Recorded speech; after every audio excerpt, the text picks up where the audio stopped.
Many chemistry students find it initially difficult to distinguish between heat capacity and specific heat capacity. The heat capacity of a substance is the amount of heat that's required to raise a given or a specific quantity of that substance by 1 degree Celsius.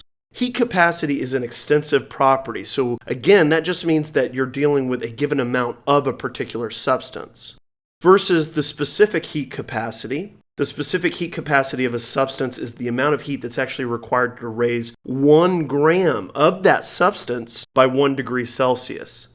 At the end of the last lecture, we identified the units as joules per kilogram Kelvin, but they can also be joules per gram degree Celsius. Specific heat capacity is an intensive property. The relationship can be summarized as heat capacity equals a substance's mass times its specific heat capacity. And in